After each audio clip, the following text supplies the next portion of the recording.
Hola a todos y bienvenidos. Hoy nos acompaña Max Blumenthal, editor jefe de The Grey Zone. Así que bienvenido de nuevo al programa. Me alegra verte, Glenn. Así que ahora estamos intentando obtener una visión general de las consecuencias de la guerra contra Irán. De nuevo, no está realmente claro si ha terminado. Pero uno de los debates clave que he notado es, ya sabes, ¿quién está utilizando a quién? Es decir, ¿fueron los israelíes quienes engañaron a Estados Unidos para que entrara en esto? ¿O es Estados Unidos quien está usando ahora a Israel como peón? Parece haber más pruebas a favor de la primera opción. Pero para primero es, ¿cómo habéis tú también, Smith?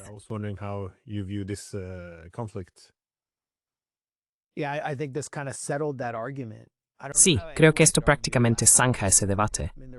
No sé cómo alguien podría argumentar lo contrario a estas alturas. Quiero decir, no había ningún apoyo popular en Estados Unidos. Fue casi lo opuesto al sentimiento posterior al 11S, cuando una abrumadora mayoría, cerca del 90% de los estadounidenses, apoyaba intervenir en Afganistán, más allá de una simple acción policial para perseguir a Al-Qaeda, los supuestos autores del atentado. Y luego, incluso cuando Bush defendía la intervención en Irak, todos los grandes medios de comunicación estaban fabricando consenso. La clase liberal, en general, apoyó la guerra. En aquel entonces, eras casi un paria. Y recuerdo muy bien esa época, yendo a manifestaciones contra la guerra y sintiéndome como un paria, y que me dijeran que me volviera a Bagdad por protestar.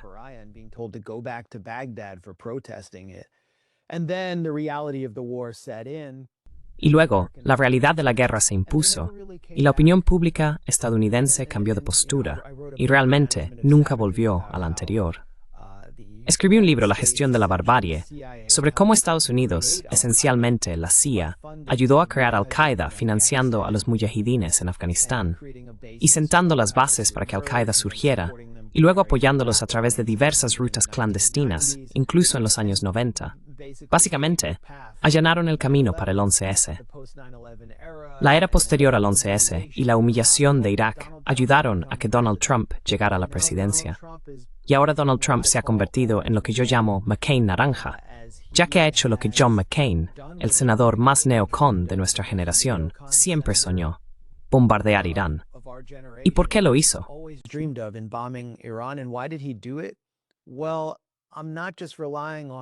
Bueno, no me estoy basando solo en registros públicos aquí.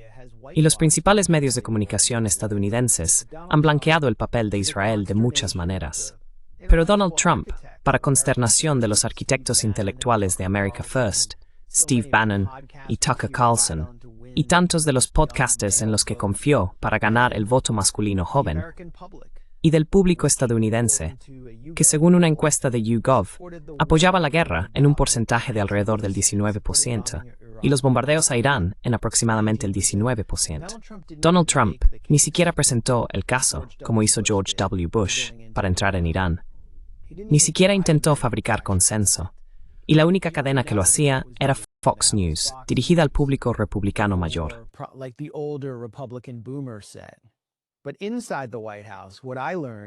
Pero dentro de la Casa Blanca, lo que supe a través de una fuente de la administración fue que los israelíes, específicamente el director del Mossad, David Barnea, junto con figuras como Ron Dermer, considerado el cerebro de Netanyahu, participaban en reuniones informativas y también trabajaban con el director de la CIA, John Ratcliffe, entre bastidores, presentando engaños histéricos sobre armas de destrucción masiva, que eran incluso más absurdos que los presentados al público estadounidense antes de la guerra de Irak. Presentaron estos engaños al director de la CIA y al general Michael Kurilla, comandante de CENTCOM, a quien se considera el general favorito de Israel. Y ellos simplemente lo aceptaron por completo y presentaron las mentiras al presidente Trump, quien entonces se sintió obligado a bombardear Fordo, la instalación de Isfahan y Natanz, básicamente para quitarse a los israelíes de encima.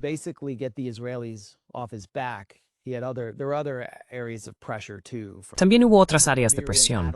Miriam Adelson, que es una especie de canal de influencia israelí en Estados Unidos, y la mayor donante en general a Donald Trump, Pero fue principalmente a través de estos informes falsos y de que Donald Trump veía Fox News noche tras noche que se sintió obligado a realizar este bombardeo. Y ahora, esto se le ha vuelto en contra, y se enfrenta a un escándalo, ya que la inteligencia estadounidense ha confirmado esencialmente lo que ya sabíamos, lo que era evidente, lo que el gobierno de Irán ha dicho, y lo que se veía en las fotos satelitales de Maxar, que la instalación de Fordow no fue destruida, y que el stock de uranio enriquecido al 60% de Irán sigue existiendo y está en algún lugar del país.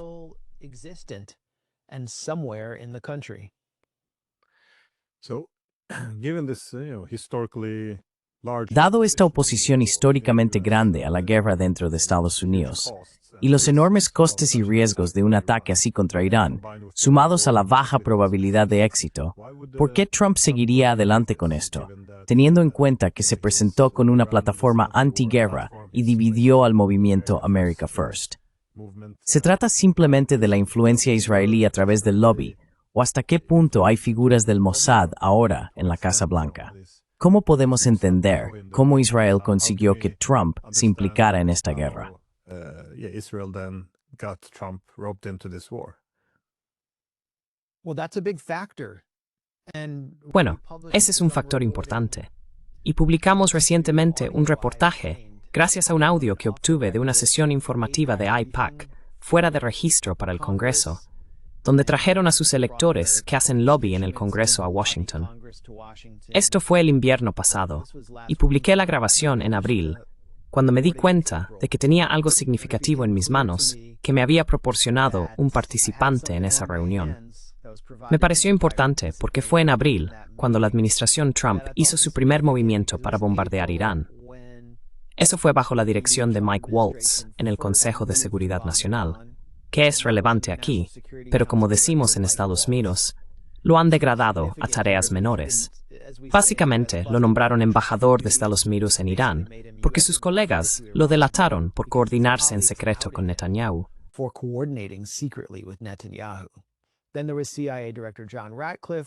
Luego estaba el director de la CIA, John Ratcliffe, a quien mencioné antes. Y hay otras figuras que han estado sometidas a la influencia israelí, que básicamente ven el mundo a través del prisma israelí, el prisma israelí de la lucha antiterrorista, y muchos en el ejército lo ven de esa manera. Así que mencioné a Michael Carrillo. También está el general Dan Kane, que es el jefe del Estado Mayor Conjunto en el Pentágono. Y estas dos figuras supervisaron esta campaña que comenzó en marzo. De hecho, acabamos de enterarnos, a través de un informe del Washington Post, de que el ejército estadounidense organizó esta campaña de bombardeos en marzo, bajo presión israelí, porque los israelíes dijeron que Irán estaba reconstruyendo sus sistemas antiaéreos, y por eso tenían una ventana de tiempo muy corta.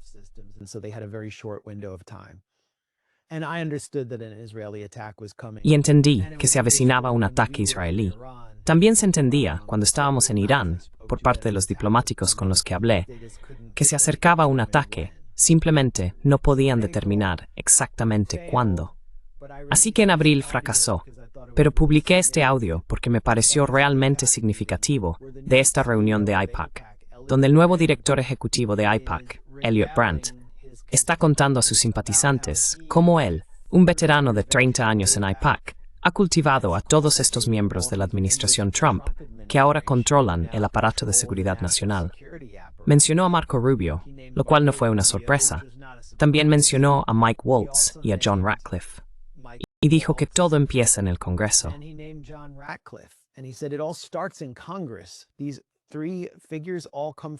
Estas tres figuras provienen todas del Congreso, y nosotros financiamos, como él lo expresó, estoy parafraseando, pero financiamos sus campañas electorales. Es decir, los hacemos salir elegidos. Vamos allí y nos reunimos con ellos. Nos aseguramos de que sean reelegidos, con la condición de que básicamente vean el mundo como nosotros, como lo ve Israel. Y John Ratcliffe, si realmente investiga su historial, ves a alguien que es un poco desconcertante que sea director de la CIA. Quiero decir, comparado con directores anteriores de la CIA, como Robert Gates, que estaba sumamente cualificado para el puesto porque había pasado su vida en el ejército y la inteligencia, o incluso Leon Panetta, que había estado en una administración y ya había tratado asuntos de inteligencia antes. John Ratcliffe era un abogado de un pequeño pueblo de 7,000 habitantes a las afueras de Dallas.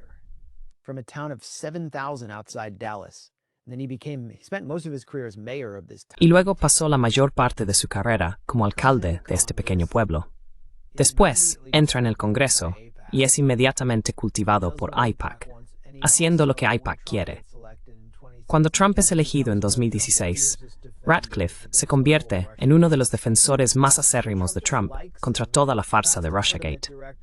Así que a Trump le cae bien y trata de ponerlo como director de inteligencia nacional, pero al principio no logra acceder a ese puesto. Los senadores republicanos empiezan a retirarle su apoyo a John Ratcliffe porque había mentido y afirmado que fue uno de los principales fiscales en probablemente el juicio por terrorismo más politizado de la era posterior al 11S, cuando un grupo de líderes de la comunidad musulmana palestino-estadounidense de Dallas fueron juzgados por enviar ayuda benéfica a la Franja de Gaza.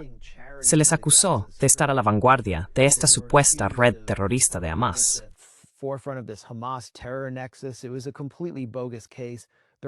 Fue un caso completamente falso.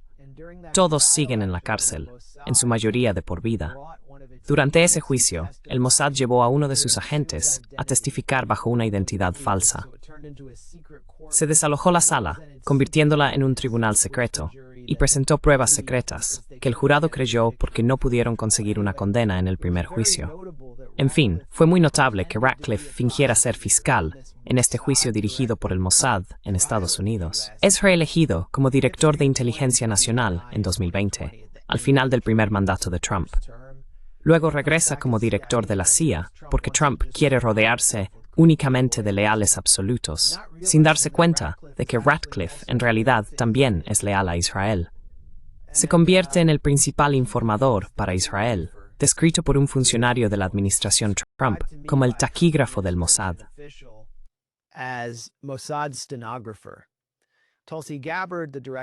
Tulsi Gabbard, la actual directora de inteligencia nacional, tiene un historial como una especie de anti-intervencionista o no intervencionista, que cambió de partido y ha mostrado una lealtad increíble a Trump y una disposición a adaptar la inteligencia a sus intereses.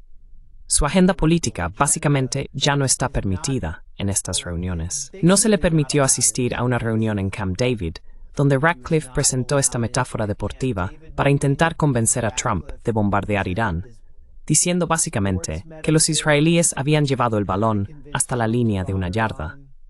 Sé que allí no tenéis fútbol americano de la NFL. Básicamente, casi marcan, pero no les estás permitiendo llevar el balón a la zona de anotación. Tienes que llevarlo tú a la zona de anotación, Trump. Este es el tipo de cosas que supuestamente el cerebro de Trump puede asimilar.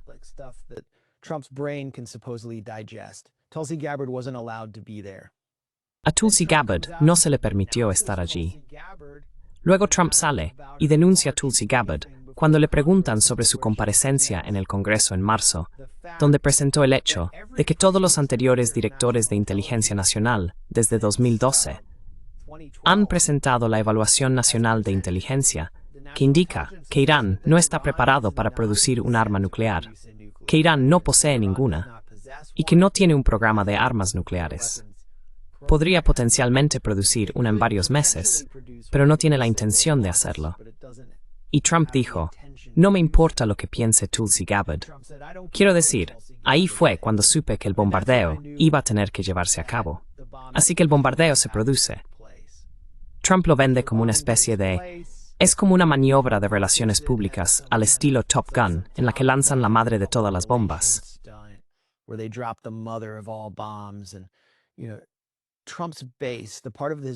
Y la base de Trump, la parte de su base que apoyó este ataque, ni siquiera les importa si el arsenal nuclear es destruido. Solo quieren ver a un país musulmán desafiante, recibir un golpe en la cara. Y eso es lo que Trump les dio.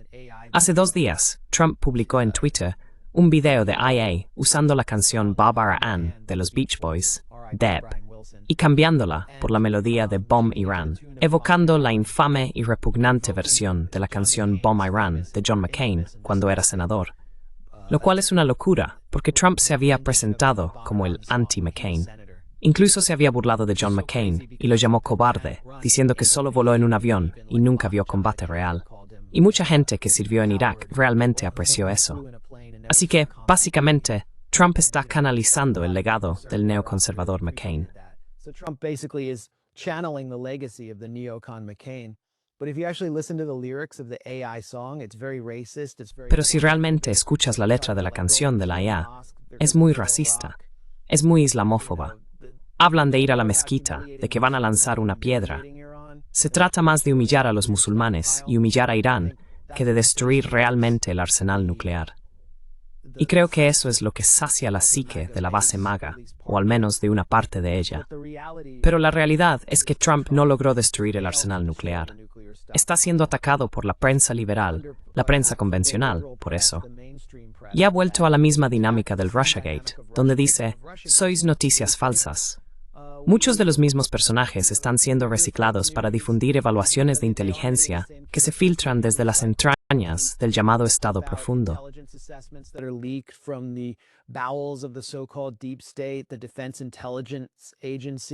La Agencia de Inteligencia de Defensa tiene a 2 funcionarios filtrando este documento, que muestra que Fordo no está destruido y que el arsenal nuclear sigue existiendo. Y es Natasha Bertrand, quien fue responsable de historias falsas durante el Russiagate. Ella fue un canal para historias falsas provenientes de la comunidad de inteligencia. Así que Trump está jugando con la misma dinámica. Y yo me mantengo al margen, observando esto, y me resulta tan obvio que las evaluaciones de inteligencia aquí son realmente correctas, porque tenemos muchas otras pruebas que las corroboran. Pero la intención detrás de esto puede ser la misma que impulsó la narrativa del Russiagate, que es empujar a Trump hacia una acción más beligerante y agresiva. Porque Trump ve esto como un ataque puntual que hizo solo para apaciguar a los israelíes.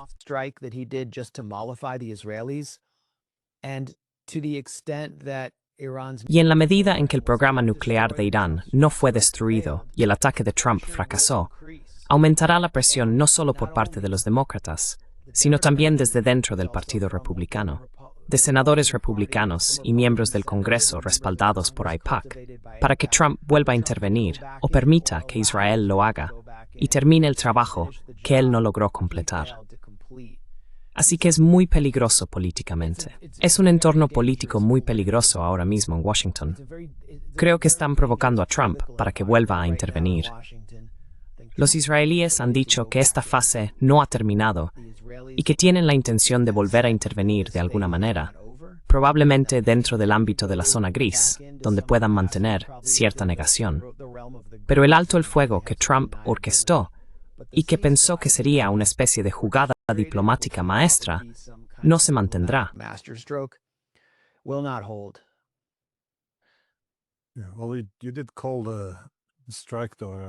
Bueno, pero fuiste tú quien ordenó el ataque.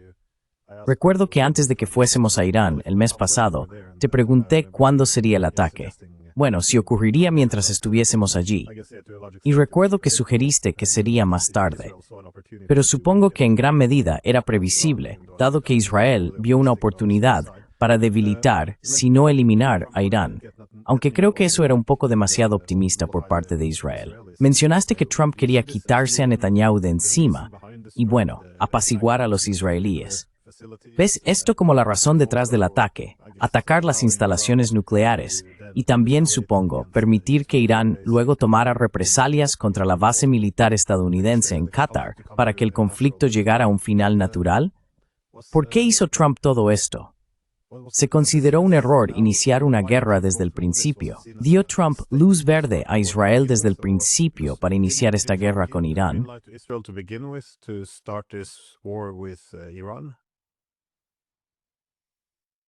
Bueno, sin duda, Trump dio luz verde al ataque israelí.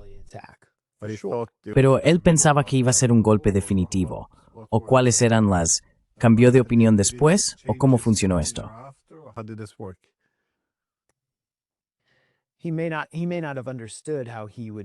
Puede que no entendiera cómo acabaría viéndose envuelto en un conflicto mucho mayor.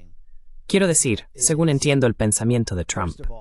En primer lugar, el componente paradójico aquí es que Trump, y supongo que también Rubio, el secretario de Estado, veían correctamente a Irán como el adulto en la sala, en quien se podía confiar para que respondiera de forma simbólica, restaurando así su dignidad y demostrando cierta capacidad de disuasión frente a SU News. Sin ir demasiado lejos, Irán demostró eso con el ataque a la base de Al-Udeid, avisando previamente a Qatar. Luego Qatar intervino como mediador diplomático. Esto ha sido confirmado por los diplomáticos del Emir, que afirman que Trump les llamó y les dijo: queremos que iniciéis un alto el fuego ahora.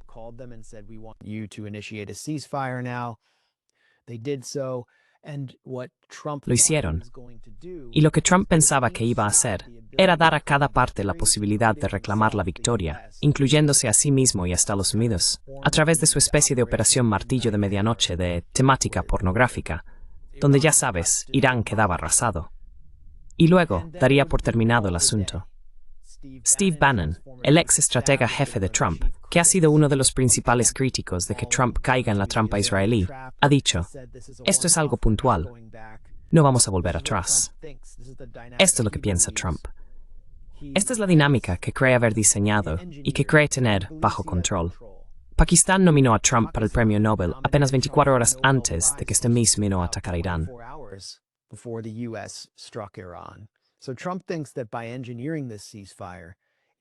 Así que Trump piensa que, al orquestar este alto el fuego y dar a cada parte la posibilidad de reclamar la victoria, posiblemente ha ganado un premio Nobel. Y eso es lo que realmente quiere. Trump no quería ser un presidente de guerra. No creo que personalmente apoyara atacar a Irán, y desde luego no apoya un conflicto abierto y sin fin con una potencia regional como Irán, que sumiría su presidencia en un caos y una ruina total. Es mentalmente perezoso. Quiere caer bien a todo el mundo, incluidos los iraníes, los ucranianos, los rusos. Quiere ser visto como un líder mundial histórico.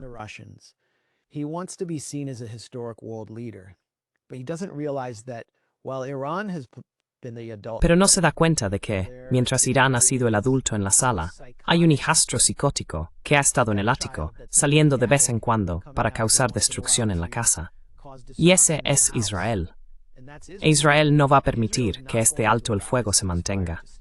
Lo han dicho y harán todo lo posible para evitar que Irán recupere sus defensas aéreas y su capacidad de disuasión. De hecho, causaron daños significativos a los lanzadores de misiles balísticos de Irán. Es decir, afirman haber destruido el 50%.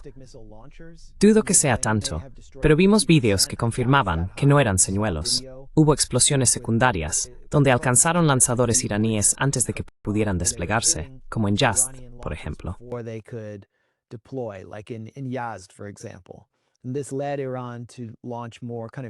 Y esto llevó a Irán a lanzar más ataques de tipo golpe y fuga, en los que se vieron andanadas más cortas que la que Irán realizó inicialmente durante la operación True Promise 3. También causaron daños significativos a las defensas aéreas de Irán, pero Irán podrá repararlo todo, y posiblemente, mediante la cooperación con China, como vimos con Pakistán, incluso mejorar significativamente sus sistemas de radar y defensa antiaérea. Eso es lo que supongo que está ocurriendo, mientras el ministro de Defensa iraní se reúne con sus homólogos chinos y rusos. Así que Israel está en una carrera contrarreloj. Pero Donald Trump ha desatado una caja de Pandora aquí y no comprende del todo lo que ha hecho. Pero creo que más adelante en su último mandato, esto volverá para perseguirle.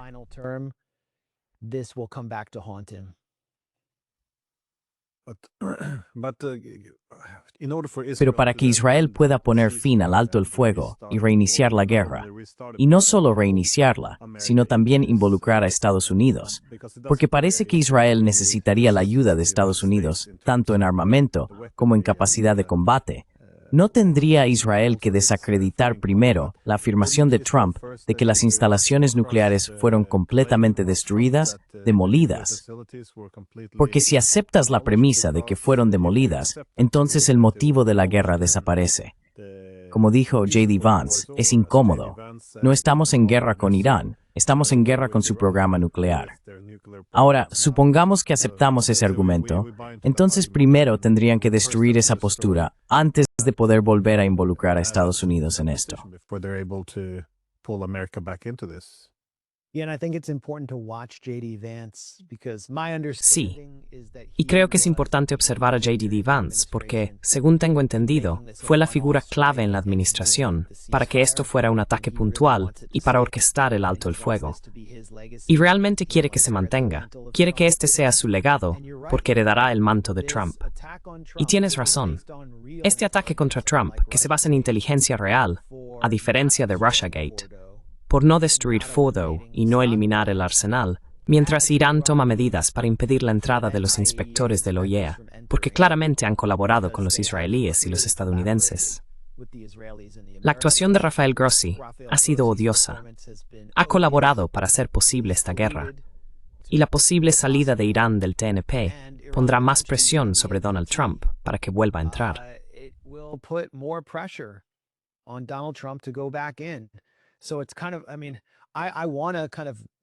Así que es como, quiero burlarme un poco de la administración Trump por lanzar este ataque y fracasar.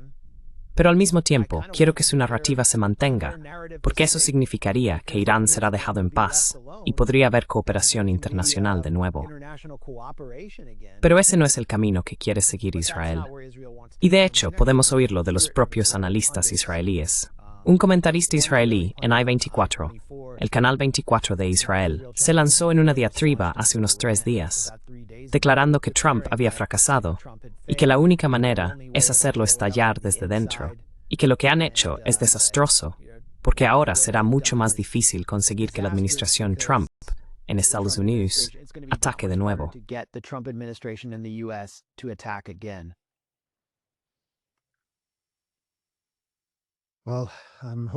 Bueno, espero que esta falsa victoria también se mantenga hasta el punto de permitir que continúe el alto el fuego.